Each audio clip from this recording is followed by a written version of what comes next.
Hello friends, રીપી learning હબમાં આપ સર્વનું સ્વાગત છે। ધોરણ 10 વિષય વિજ્ઞાન ચેપ્ટર નંબર 8 સજીવો કેવી રીતે પ્રજનન કરે છે આપણે ભણી રહ્યા છીએ। એમાં આપણે કેટલાક વિડિયો લેક્ચર જોયા। આજે આપણે જોવાના છીએ એક કોષીય સજીવ હોય તો એક કોષીય સજીવોમાં પ્રજનન પદ્ધતિઓ કેવી રીતે થતી હોય છે, કેવી રીતે એક કોષીય સજીવો પ્રજનન કરતા હોય છે એના વિશે આપણે અભ્યાસ કરવાનો છે। સૌપ્રથમ જોઈએ બીજાણુ એટલે શું અને બીજાણુ નિર્માણ દ્વારા અલિંગી પ્રજનન સમજાવો। તો વનસ્પતિમાં જાડી રક્ષણાત્મક દિવાલથી આવૃત સૂક્ષ્મ ગોળાકાર પ્રજનન સંરચનાઓને બીજાણુ કહેવાય। ફરીથી, વનસ્પતિમાં જાડી રક્ષણાત્મક દિવાલથી આવૃત ફરતે એક આવરણ આવેલું હોય એની અંદર સૂક્ષ્મ ગોળાકાર પ્રજનન સંરચનાઓ જોવા મળે જેને બીજાણુ કહેવાય। બીજાણુ દ્વારા અલિંગી પ્રજનન કઈ રીતે થશે તો કે બ્રેડ મોલ્ડ, બરાબર છે, એક પ્રકારનો ફૂગ છે। ઉદાહરણ તરીકે રાઇઝોપસ સરળ બહુકોષી સજીવ છે। રાઇઝોપસ એ પણ ફૂગ છે। તેની તંતુ જેવી રચનાને કવક તંતુ કહે છે। એમાં જે તંતુ જેવી રચના જોવા મળે એને આપણે શું કહીશું? કવક તંતુ કહીશું। આ કવક તંતુઓ પ્રજનનમાં ભાગ લેતા નથી, પ્રજનનમાં ભાગ લેશે નહીં તો શું થાય તો કે કવક તંતુના ઉદ્ધવસ્થ સ્થાને એટલે કે ઉપર વિસ્તૃત કે ગોળાકાર ગુચ્છ જેવી રચના જોવા મળે। એ ગોળાકાર જેવી રચના છે એમાં વિકાસ પામે છે। તેને શું કહેવાય તો કે બીજાણુ ધાની કહેવાય। જ્યાં બીજાણુ નિર્માણ થવાના છે તે બીજાણુ ધાની છે। બીજાણુ ધાનીમાં બીજાણુઓ ઉત્પન્ન થાય છે, પરિપક્વ થાય છે અને ત્યાર પછી રહેલી જાડી દિવાલ પ્રતિકૂળ પરિસ્થિતિમાં એનું રક્ષણ કરશે। શું થયું તો કે બીજાણુ ધાનીમાં નિર્માણ પામતા હોય એ બીજાણુ ધાનીમાં પરિપક્વ બનશે ત્યારે શું થાય તો કે બીજાણુની ફરતે રહેલી જાડી જે દિવાલ છે એ પ્રતિકૂળ પરિસ્થિતિમાં કોઈ પરિસ્થિતિ આવશે એમાં એ પરિસ્થિતિમાં એનું રક્ષણ કરશે। ભેજયુક્ત સપાટી, પોષક દ્રવ્યો વગેરે અનુકૂળ સંજોગો પ્રાપ્ત થતા એ બીજાણુ છે એ શું કરે તો કે અંકુરણ પામે, એટલે નવો પ્રરોહ અંદરથી નિર્માણ પામે, બરાબર છે। પાંદડાઓ, ડાળીઓ, મૂળ આ બધું નિર્માણ પામે જેને આપણે અંકુરણ કહીએ છીએ અને અંતે રાઇઝોપસનો વિકાસ થાય છે। એટલે નાના ટપકાઓ સ્વરૂપે એ બહાર થતું એ બીજાણુ છે। લિંગી પ્રજનન અલિંગી પ્રજનનથી કેવી રીતે ભિન્ન છે, અલગ છે? અલિંગી પ્રજનનની મર્યાદાઓ આપણે જણાવવાની છે। જ્યારે એક જ પિતૃ દ્વારા પ્રજનન કોષો વગર નવા સજીવનું નિર્માણ કરવામાં આવે, જોજો સાંભળજો, એક જ પિતૃ છે, કેટલા પિતૃ છે? એક પિતૃ છે, એના દ્વારા પ્રજનન કોષો વગર, ઓકે, પ્રજનન કોષ નથી, અંગ નથી, શું નથી તો કે અંગ નથી, એના વગર નવા સજીવનું નિર્માણ કરવામાં આવે તો તેને કહેવાય અલિંગી પ્રજનન પદ્ધતિ, જેમાં લિંગ હોતું નથી, લિંગ ભાગ ભજવતો નથી। જ્યારે પ્રજનન પદ્ધતિમાં નવા સજીવના નિર્માણ માટે નર અને માદા બે, સ્ત્રી અને પુરુષ, નર અને માદા બંને જાતિના પિતૃ સંકળાયેલા હોય તો તેને કહેવાય લિંગી પ્રજનન, જેમાં બે લિંગ ભાગ ભજવશે ને બે લિંગ ભાગ। જ્યારે પહેલામાં પિતૃ સજીવ છે એમાં કોઈ પણ લિંગ ભાગ ભજવતું નથી, એટલે કે કોઈ અંગ પ્રજનનની ક્રિયા માટે ભાગ નથી ભજવતું તો એને અલિંગી કહેવાય। જો ભજવે છે તો એને કહેવાય લિંગી પ્રજનન। અલિંગી પ્રજનનની મર્યાદાઓ શું તો કે વારસામાં એક જ પિતૃના લક્ષણો પ્રાપ્ત થાય, કારણ કે એમાં લિંગ નથી એટલે બે નવા સજીવો નથી, અલગ અલગ સજીવો નથી, એક જ છે તો એના જેવા જ લક્ષણો પ્રાપ્ત થાય। જ્યારે આપણે વાત કરી છે તો લિંગી પ્રજનન તો કે માતા અને પિતા છે તો બાળક છે એની અંદર બંનેના લક્ષણો આવે, બરોબર છે, બંનેના લક્ષણો આવે, તેમાં વિવિધતા સર્જાતી નથી। આપણે અલિંગીનું જોવાનું છે, તેમાં કાંઈ વિવિધતા નહીં સર્જાય। ધારો કે શેરડીનો છોડ છે, આપણે અલિંગી પ્રજનન પદ્ધતિ હમણાં જોઈ ગયા કે શેરડીનું કલમ કરવું પડે, વાનસ્પતિક પ્રજનન કરવું પડે, અલિંગી પ્રજનન છે શેરડી આખા ખેતરમાં વાવી દીધી, આપણે શું અહીંથી આમ દૂર ઉભા રહીને જોઈએ છે કે શેરડી આપણે ઓળખી શકશું કે આ છોડ બધા જ કેવા દેખાય? એક સરખા દેખાય, એટલે એમાં કોઈ વિવિધતા સર્જાતી નથી। તેમાં બાળ સજીવોનું નિર્માણ ઝડપથી અને મોટી સંખ્યામાં થાય, બરાબર છે। અલિંગી પ્રજનન હોય તો એમાં બાળ સજીવોનું નિર્માણ ઝડપથી અને મોટી સંખ્યામાં થાય। યાદ રાખવાનું એક માર્ક માટે અગત્યનો પ્રશ્ન, કયા પ્રજનન દરમિયાન અથવા તો ખરા ખોટાની અંદર પૂછાય કે અલિંગી પ્રજનન છે એના નિર્માણ એને જે બાળકોષોનું નિર્માણ થાય છે એ ઝડપી અને મોટી સંખ્યામાં થાય છે તો અલિંગી માટે સાચું. તેનાથી સ્પર્ધા વધે છે, વસ્તીનું નિયંત્રણ થતું નથી, ઘણું બધું થાય બરાબર ને, વિકાસ પામે. વસવાટ સ્થાન હવે શા માટે નથી થતું? કારણ કે એક જ પિતૃમાંથી બનવાનું છે બરાબર. બે પિતૃ ભાગ ભજવતા હોય તો આપણે એમ કહી શકીએ કે કંઈક થાય, પણ અહીંયા વસવાટ સ્થાન છે ઝડપથી ભરાઈ જાય છે, સજીવો સરળતાથી અનુકૂલિત થતા નથી, રોગ પ્રતિકારક શક્તિ ઓછી હોય, નાશ પામે વગેરે વગેરે જેવું થાય, એટલે પરિસ્થિતિ સાથે અનુકૂલન સાધી શકતા નથી. લિંગી પ્રજનન પદ્ધતિ દ્વારા સંતતિઓમાં ભિન્નતાની ક્રિયા કેમ ઝડપથી થાય છે? લિંગી પ્રજનનની પદ્ધતિ દ્વારા સંતતિઓમાં ભિન્નતાની ક્રિયા ઝડપી છે. જોજો બરાબર છે, ભિન્નતાની ક્રિયા ઝડપી છે. જ્યારે અહીંયા જુઓ શું છે તો કે સજીવોનું નિર્માણ ઝડપથી થાય છે, મોટી સંખ્યામાં થાય છે.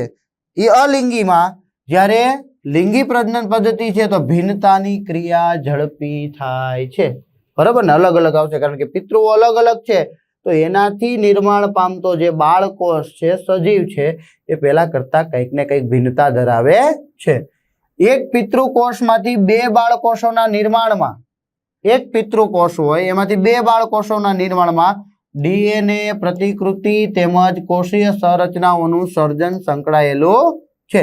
અહીંયા પિતૃકોષો આપણે લિંગી પ્રજનનની વાત કરતા હોય એટલે હંમેશા બે સમજવાના છે, અને બે માંથી બે બાળકોષો જો નિર્માણ પામવાના હોય તો ડીએનએની પ્રતિકૃતિ તેમજ એને જે કોષીય સંરચનાનું સર્જન છે એની સાથે જોડાયેલું હોય છે, સંકળાયેલું હોય છે. ડીએનએ પ્રતિકૃતિની ટેકનિક છે એ હંમેશા સંપૂર્ણ ચોક્કસ નથી. તો કે લિંગી પ્રજનનમાં નર અને માદા પ્રજનન કોષોનું સંમિલન થાય છે. એટલે શું થાય તો કે પ્રજનન કોષોના નિર્માણ દરમિયાન ડીએનએ પ્રતિકૃતિમાં સર્જાતી ભિન્નતા અનુગામી પેઢીમાં વહન પામે છે, એટલે એ ચોક્કસ નથી. શું કામ ચોક્કસ નથી? કારણ કે માતા અને પિતા બંને પાસેથી આવવાનું છે. પેલું એક પિતામાંથી જ આવતું હતું એટલે ચોક્કસ હોય, હા એના જેવું જ બને. પણ અહીંયા તો શું થશે તો કે માતા પિતાના બંનેના ડીએનએ આવે તો બંનેના ડીએનએની પ્રતિકૃતિથી જે નવી પ્રતિકૃતિ નિર્માણ પામે છે એમાં કંઈક ને કંઈક ભિન્નતા જોવા મળે છે. પ્રત્યેક ડીએનએ પ્રતિકૃતિમાં નવી ભિન્નતા સાથે સાથે પૂર્વવત પેઢીઓની ભિન્નતાઓ પણ સંગૃહિત હોય છે. એટલે કે આગળની પેઢીની ભિન્નતા પણ એમાં ઉમેરાય કે ધારો કે માતા પિતા છે એ આગળની પેઢીમાંથી બન્યા છે તો બની શકે કે એની કોઈ ભિન્નતા હોય નાની મોટી, એ પણ બાળકમાં આવે બરાબર છે. એટલે આપણે ઉદાહરણ લઈએ તો દાદા દાદી નાના નાની બરાબર છે, દાદા દાદી નાના નાની. હવે એના દ્વારા જે મમ્મી ને પપ્પાનું નિર્માણ થયું તો મમ્મી પપ્પાના પછી બાળકનું નિર્માણ થાય. તો અહીંયા એવું બની શકે કે આગળની પેઢીમાંથી પણ કેટલાક જે ગુણધર્મો છે, લક્ષણો છે એ બાળકમાં આવી શકે છે. એટલે પૂર્વવત પેઢીઓની ભિન્નતાઓ પણ સંગ્રહિત થાય છે.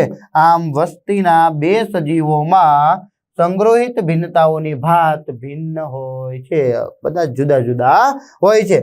બે અથવા વધારે એકલ સજીવોની ભિન્નતાઓ એકત્ર થતા સંતતિમાં નવા સંયોજન સર્જાય છે. બે અથવા તો વધારે એકલ સજીવો એટલે કે માતા પિતા બે સજીવો અલગ અલગ છે, એકત્ર થયા, સંતતિમાં નવા સંયોજનોનું સર્જાય છે. લિંગી પ્રજનન દરમિયાન બે વિજાતીય સજીવો એટલે કે નર અને માદા, વિજાતીય સજીવો એટલે નર અને માદા ના ભિન્નતા ધરાવતા ડીએનએ શું થાય છે તો કે એના બાળકની અંદર સંતતિમાં પ્રાપ્ત થાય છે.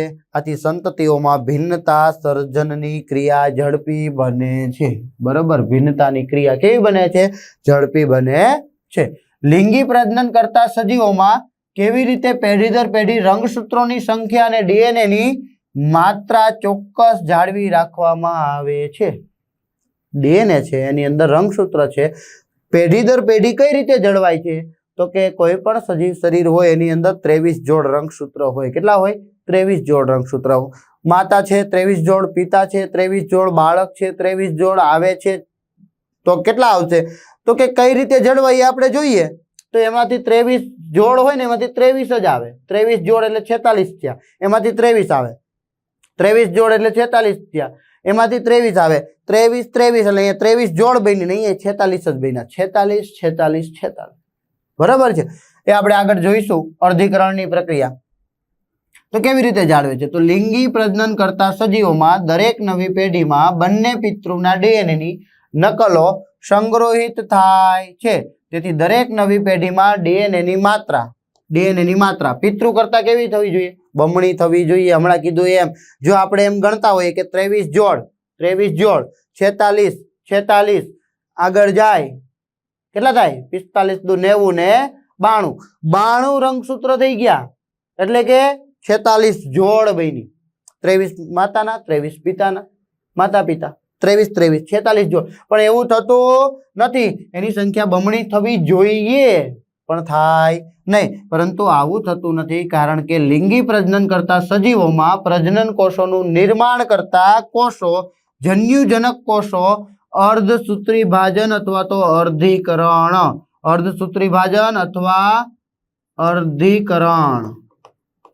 બરાબર છે, આવી પ્રક્રિયા કરે. અર્ધસૂત્રી ભાજન અથવા તો અર્ધીકરણની પ્રક્રિયા કરે છે. તેથી રંગસૂત્રોની સંખ્યા અડધી થઈ જાય છે. કીધું એમ 23 રંગસૂત્ર પિતામાંથી, 23 માતામાંથી, ટોટલ 46. પિતામાં કેટલા હતા? 46 રંગસૂત્રો એટલે કે 23 જોડ હતી. માતામાં કેટલા હતા? 46 રંગસૂત્રો એટલે કે 23 જોડ હતી. એમાંથી કેટલા આવ્યા? તો કે 23 રંગસૂત્રો આવ્યા, 46 બન્યા એટલે કે 23 જોડ જ બની. તો અડધા થયા તેને શું કહેવાય? તો કે અર્ધસૂત્રી ભાજન અથવા તો અર્ધીકરણ કહે છે. એટલે રંગસૂત્રની સંખ્યા કેવી થઈ જાય છે? અડધી થઈ જાય છે. આમ સજીવના વાનસ્પતિક કે દૈહિક કોષોની તુલનામાં DNA ની માત્રા પણ કેવી થઈ જાય છે? અડધી થઈ જાય છે. તેમાં અર્ધસૂત્રી ભાજન પ્રકારનું કોષ વિભાજન અગત્યનો ભાગ ભજવે છે. અર્ધસૂત્રી ભાજન એટલે અર્ધીકરણની ક્રિયા અડધા થાય છે. આથી બે પિતૃ નર અને માદા ના જનન કોષો જેમાં રંગસૂત્રની સંખ્યા અને DNA ની માત્રા અડધી છે. કેટલી છે? અડધી છે. તેઓ જ્યારે લિંગી પ્રજનન કરેલ પોતાના લિંગો હોય એ લિંગ દ્વારા લિંગી પ્રજનન કરશે એટલે શું થશે? તો કે સયુગ્મન પામે છે, એ ભેગા થાય છે એટલે શું થશે? તો કે પેલા 46 રંગસૂત્ર હતા એમાંથી 23 આવ્યા, બીજા 46 રંગસૂત્ર હતા એમાંથી 23 આવ્યા, બંનેમાંથી 23 રંગસૂત્ર આવ્યા. તમે પિતૃકોષ પાસે હતા કેટલા? તો કે માતા પાસે 46 જોડ, પિતા પાસે 46 જોડ, માતા પિતા બંને પાસે 23 જોડ એટલે કે 46 રંગસૂત્ર હતા. પણ આવ્યા કેટલા? તો કે 23 એટલે કે ટોટલ 23 જોડ આવ્યા, ટોટલ રંગસૂત્ર થયા 46. જે પિતા અને માતા પાસે જેટલા હતા એટલા જ થાય છે. પામે ત્યારે ફલિતાંડ યુગ્મન જ બને છે અને બાળ પેઢી કે સંતતિમાં રંગસૂત્રોની સંખ્યા અને DNA ની માત્રા પિતૃ જેટલી પુનઃ જળવાઈ રહે છે, પુનઃ સ્થાપિત થાય છે. ખ્યાલ આવે છે? માતા અને પિતા બંને પાસે કેટલા રંગસૂત્રો છે? તો કે 23 જોડ. 23 જોડ એટલે જોડ કીધી આપણે, એક જોડ એટલે બે, તો 23 જોડ એટલે 46 રંગસૂત્રો માતા પાસે. પિતા પાસે 23 જોડ એટલે કેટલા થાય? તો કે 23 જોડ, એક જોડ એટલે બે રંગસૂત્રો, એવા 23 જોડ એટલે 46 રંગસૂત્રો બંને પાસે છે. બંને એક સમાન પ્રતિકૃતિઓ. આ 23 છે ને એવા 23 આ બનાવ્યા છે, આ 23 છે ને એવા આ 23 બનાવ્યા છે. બરાબર છે? 23 46 23 46. ઓકે, બંને સરખા જ બનાવ્યા છે. એમાંથી એક ભાગ છે ને એ પોતાના બાળકને આપે એટલે એક ભાગ આપી દીધો 23, એટલે એક જે એના જેવો હતો ને એ પિતા પાસે જ છે, એટલે પિતાના જે લક્ષણો હતા ને એના જેવું જે હોય એમાંથી એક આપી દીધો. માતાના જેવા લક્ષણો હતો ને એમાંથી એક ભાગ આપી દીધો. 23 રંગસૂત્ર ગયા, ટોટલ 46 થયા.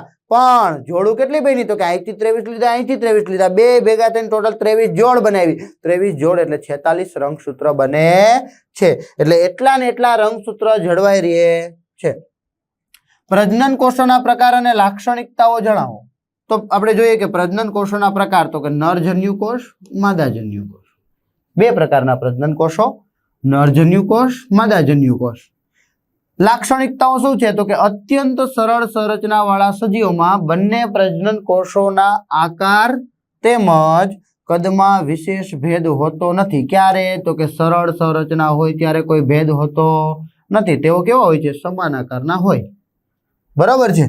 ઉચ્ચ અને જટિલ એટલે કે આપણા જેવા સજીવો હોય, આપણી શરીર રચના ખૂબ જટિલ કહેવાય એટલે ઉચ્ચ કહેવાય. ઉચ્ચ અને જટિલ સંરચના વાળા સજીવોમાં પ્રજનન કોષો વિશિષ્ટ પ્રકારના હોય. કેવા હોય જોઈએ આપણે.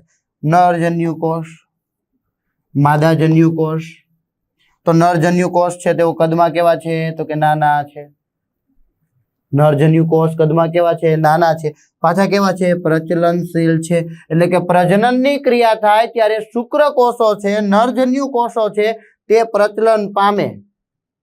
બરાબર, શિશ્ન દ્વારા યોનિમાં પ્રચલન પામે અને ફલનની ક્રિયા થાય.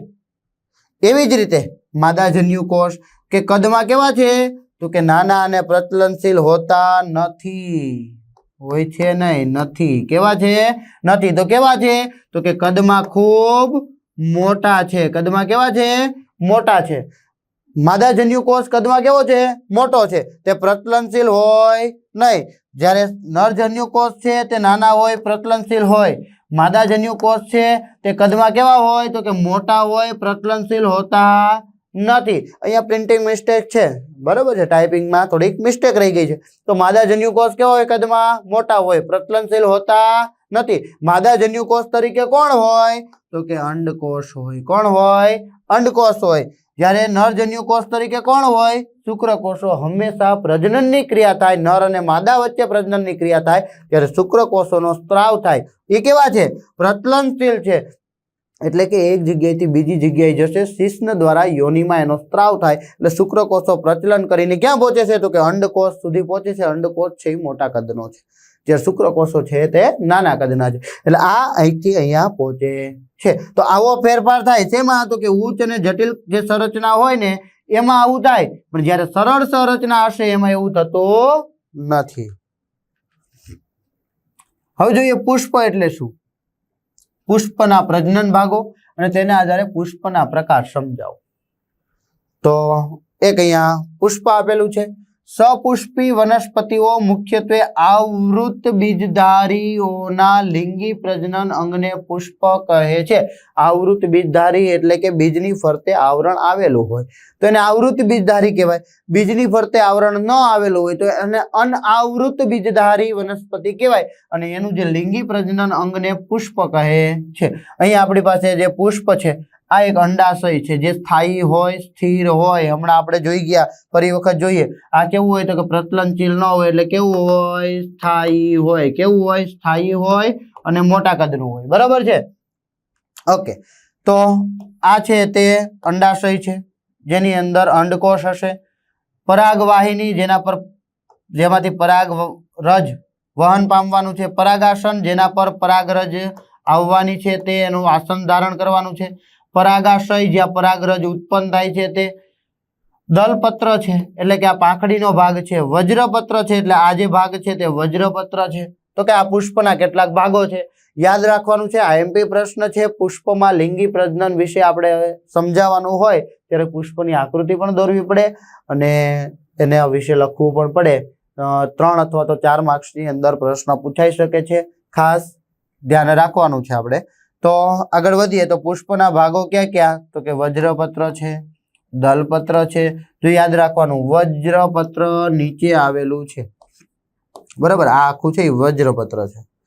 બરાબર છે? આ જે ડાળી છે, ડાળીની ઉપરનો ભાગ છે એ વજ્રપત્ર છે. આ જે ભાગ છે રંગીન પાંખડીઓ જેને કહેવાય દલપત્ર, પુંકેસર, સ્ત્રીકેસર એટલે કે માદા પ્રજનન અંગ છે અને આ છે નર પ્રજનન અંગ છે. આ પૈકી પુંકેસર અને સ્ત્રીકેસર પુષ્પના પ્રજનન ભાગો છે. કેવા છે? પ્રજનન ભાગો છે કે જેના દ્વારા તે નવું બીજનું નિર્માણ કરવાનું છે, ફળનું નિર્માણ કરવાનું છે. પુંકેસર તો કે તે નર પ્રજનન ભાગ છે, જનનાંગ છે, અંગ છે એમ કહી શકીએ. તે તંતુ અને પરાગાશયનો બનેલો છે. શેનો બનેલો છે? તંતુ અને પરાગાશયનો બનેલો છે. આ પુંકેસર કહી શકીએ અથવા તો નર પ્રજનન અંગ કહી શકીએ. બરાબર છે? પરાગાશય પરાગરજનું નિર્માણ કરે છે. પરાગાશય અહીંયા પરાગરજનું નિર્માણ થાય, ઉત્પન્ન થાય, બને. શું થાય? ઉત્પન્ન થાય, બને. આ બધી બાજુ તમને જે દેખાય છે એ શું છે? તો કે પરાગાશય જ્યાં પરાગરજ બને છે નિર્માણ થાય છે। પરાગરજ સામાન્ય રીતે પીળા રંગની હોય। કેવી હોય? પીળા રંગની હોય અને ચીકણી હોય। કેવી હોય? પીળા રંગની હોય અને ચીકણી હોય છે। સ્ત્રી કેસર તે માદા પ્રજનન ભાગ એટલે કે જનનાંગ છે માદાનો। સ્ત્રી કેસર તે પુષ્પના મધ્યમાં ગોઠવાય છે। ફરીથી જોઈએ ક્યાં ગોઠવાય છે? તો કે મધ્યમાં ગોઠવાય છે। ક્યાં ગોઠવાય છે? મધ્યમાં ગોઠવાય છે। તે 3 ભાગોથી રચાયેલું છે। પેલું અંડાશય જે તલસ્થ ફૂલેલો ભાગ છે। જે કેવો છે? તો કે તલસ્થ નીચેના ભાગમાં ફૂલેલો ભાગ છે જે શું છે? તો કે અંડાશય છે। બીજું પરાગવાહિની જે મધ્યનો લંબાયેલો ભાગ છે જે પરાગવાહિની છે જે પરાગરજનું વહન કરવાનું છે। ત્રીજું પરાગાસન કે જે ચિકાસયુક્ત ગ્રસ્ત ભાગ છે કે જેના પર પરાગરજ આવીને ચોંટી જશે। પરાગરજ પણ થોડા ઘણા અંશે ચીકણી હોય એટલે એ શું કરશે? તો કે પરાગાસન પર જ્યારે ઉડીને આવશે ને ત્યાં ચોંટી જશે। પરાગરજ જ્યારે ચોંટી જશે તો એ પુકેસરનો ભાગ છે એટલે એનાથી ફલન થવાનું છે, પ્રજનન થવાનું છે। ત્યાર પછી જોઈએ અંડાશયમાં અંડક અથવા તો બીજાંડ હોય છે અને પ્રત્યેક અંડકમાં એક અંડકોષ હોય। કેટલા હોય? એક અંડકોષ હોય। પ્રજનન ભાગોના આધારે પુષ્પના પ્રકાર તો કે એકલિંગી પુષ્પ કોને કહીશું? તો કે જ્યારે પુષ્પ પુકેસર અથવા સ્ત્રી કેસર ધરાવતું હોય। બેમાંથી એક જ હોય। કા પુકેસર હોય કા સ્ત્રી કેસર હોય તો તેને કેવું કહેવાય? તો કે એકલિંગી પુષ્પ કહે છે। દાખલા તરીકે પપૈયું છે, તરબૂચ છે, તરબૂચ બરાબર છે, તરબૂચ તો એ જે છે એ કેવા કહેવાય? એકલિંગી પુષ્પ। દ્વિલિંગી પુષ્પ કોને કહેવાય? તો કે જ્યારે પુષ્પો પર પુકેસર હોય અને સ્ત્રી કેસર હોય એટલે કે આના જેવું પુષ્પ હોય કે જેના પર પુકેસર પણ આ સ્ત્રી કેસર પણ જોવા મળે અને પુકેસર પણ જોવા મળે। બંને એક જ પુષ્પ પર આવેલા હોય તો એને કહેવાય દ્વિલિંગી પુષ્પ કહે છે। ઉદાહરણ તરીકે જાસૂદ, રાય, ધતુરો વગેરે। પપૈયું, તરબૂચ, જાસૂદ, રાય, ધતુરો જે દ્વિલિંગી, જ્યારે પપૈયું અને તરબૂચ છે તે એકલિંગી પુષ્પ છે। સપુષ્પી વનસ્પતિઓમાં લિંગી પ્રજનન તો સપુષ્પી વનસ્પતિઓમાં લિંગી પ્રજનન પુકેસરના પરાગાશયમાં પરાગરજ ઉત્પન્ન થાય। એ હમણાં આપણે જોયું હતું કે પરાગરજ છે તે પેલા નાના નાના જે હતા ફરતી બાજુ ત્યાં પરાગરજ ઉત્પન્ન થાય છે। અંડાશયના અંડકમાં માદાજન્યુ અંડકોષ ઉત્પન્ન થાય એટલે આપણે વચ્ચેનો જે ભાગ જોયો તો એમાં અંડાશય છે એની અંદર માદા પ્રજનન કોષ ઉત્પન્ન થાય છે। પરાગનયન કઈ રીતે થાય? તો કે પુકેસરના પરાગાશયમાંથી પરાગરજની તેજ પુષ્પના કે અન્ય પુષ્પના સ્ત્રી કેસરના પરાગાસન સુધી સ્થળાંતરણ થવાની ક્રિયાને એટલે કે ફરીથી આપણે આકૃતિમાં જોઈએ અહીંથી પરાગરજ ઉત્પન્ન થાય એ ઉડીને કે ગમે તે રીતે કોઈ પ્રાણીઓ મધમાખીઓ છે XYZ એનાથી અહીંયા પહોંચી જાય અથવા તો કોઈ બીજું પુષ્પ હોય અહીંથી ઉડીને બીજા કોઈ પુષ્પ સુધી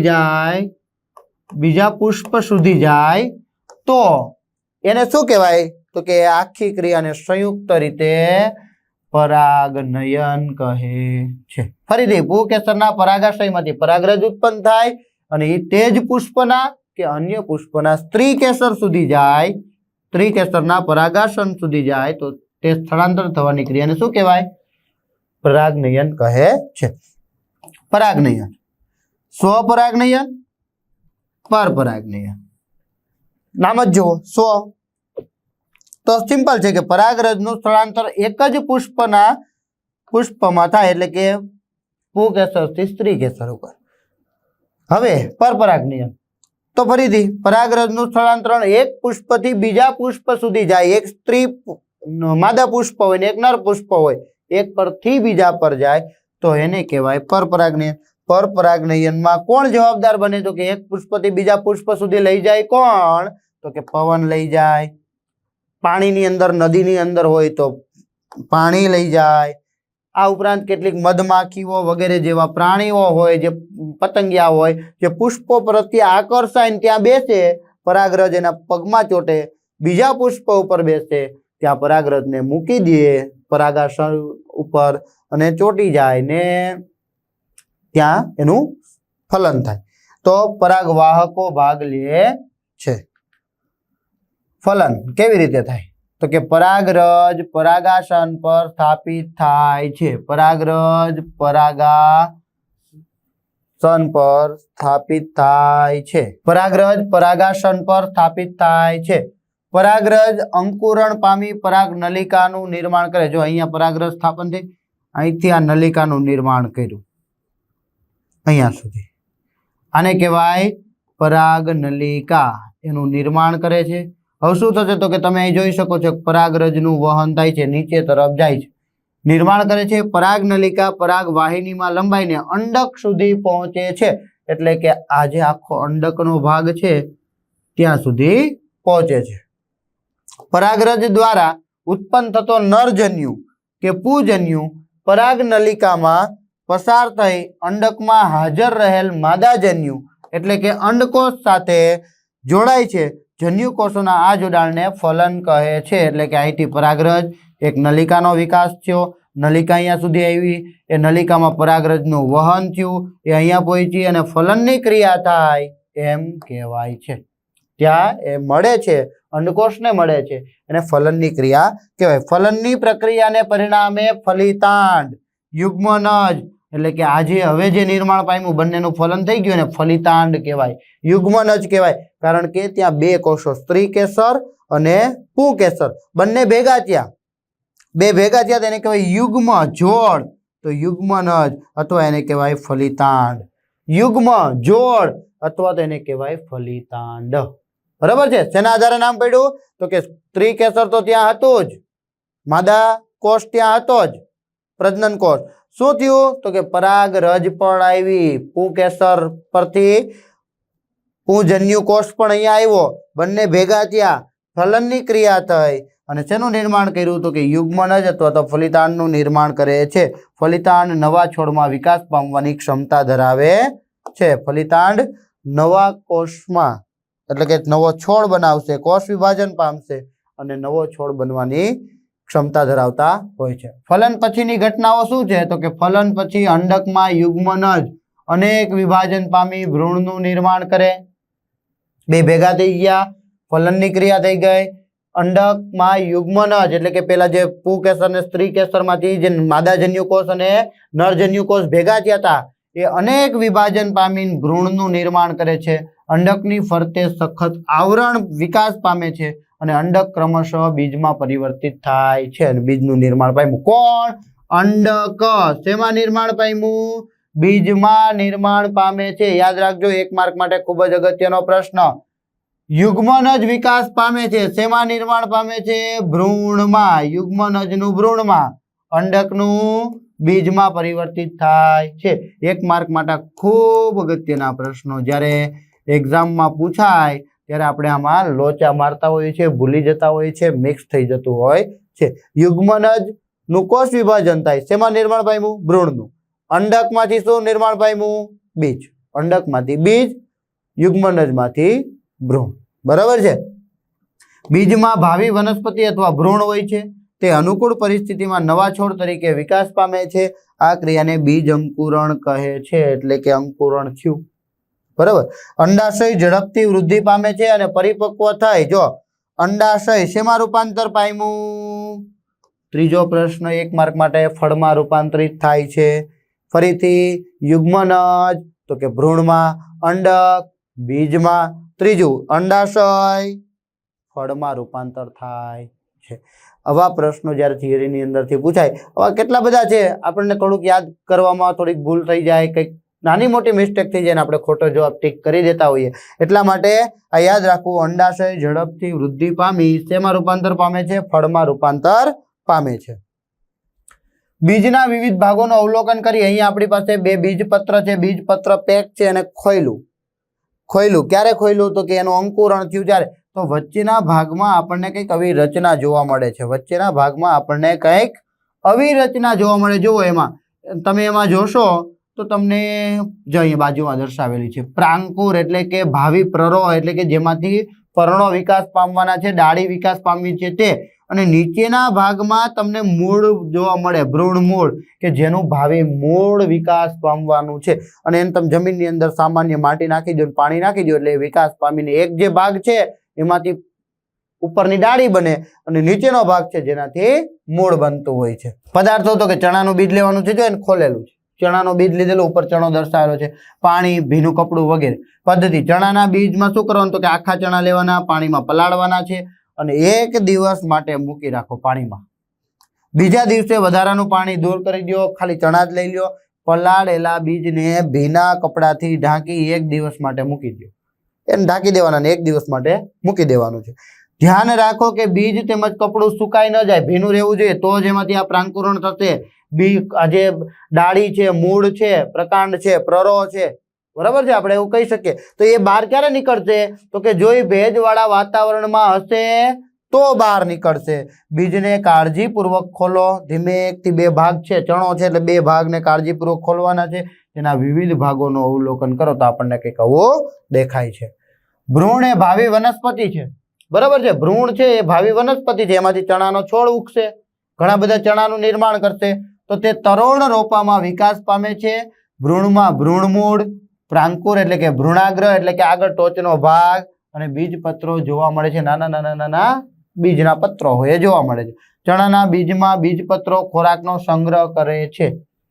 ચણાની અંદર ખોરાકનો સંગ્રહ તો કે બીજપત્ર, જે આપણે ફાડા કરીએ ને એ બીજપત્ર કહેવાય. દ્વિદળી કહેવાય. કેવું કહેવાય? દ્વિદળી વનસ્પતિ એટલે કે જેના ભાગ થતા હોય એ બંને ભાગ ખોરાકનો સંગ્રહ. ચણાની અંદર પુષ્કળ પ્રમાણમાં પ્રોટીન મળે, ખાઈએ તો આપણને સ્ફૂર્તિ મળે, શક્તિ મળે, પ્રોટીન મળે, બરાબર છે. તો એ જે ચણો છે એના 2 ભાગ કર્યા, એ 2 બીજપત્ર છે. એ બીજપત્ર છે એની અંદર શું હોય તો કે ખોરાકનો સંગ્રહ થાય છે અને બીજ અંકુરણ દરમિયાન ભ્રૂણના વિકાસ માટે પોષક દ્રવ્યો ત્યાંથી એને મળતા હોય છે. બીજમાં ભ્રૂણમૂળ ભાગ ભાવિ મૂળ છે, એટલે કે નીચેનો ભાગ છે જે ભાવિ મૂળ, મૂળ વિકાસ પામવાનું છે. હજી તો ખૂબ સૂક્ષ્મ છે, નાનું છે, એ વિકાસ પામવાનું છે. તરીકે પ્રાંકુર, ભ્રૂણાગ્ર એટલે કે ભ્રૂણનો આગળનો ભાગ, જે ભાવિ પ્રરો એટલે કે ઉપર તરફ ડાળીનો વિકાસ કરવાનો છે. ભાવિ મૂળ એટલે કે ભ્રૂણમૂળ અને પ્રાંકુર અથવા તો ભ્રૂણાગ્ર એટલે કે ભ્રૂણનો આગળનો ભાગ, ટોચનો ભાગ, જે પ્રરો ડાળીમાં વિકાસ પામવાનો છે. યુગ્મનજ અનેક વખત વિભાજન પામી ભ્રૂણનું નિર્માણ કરે છે. અનેક વખત વિભાજન થાય અને ભ્રૂણનું નિર્માણ કરતો હોય છે. તમને આ વિડીયો લેક્ચરમાં મજા આવી હશે, સમજાઈ ગયું હશે. ફરી આપણે નવા વિડીયો લેક્ચરમાં મળશું. ત્યાં સુધી થેન્ક યુ.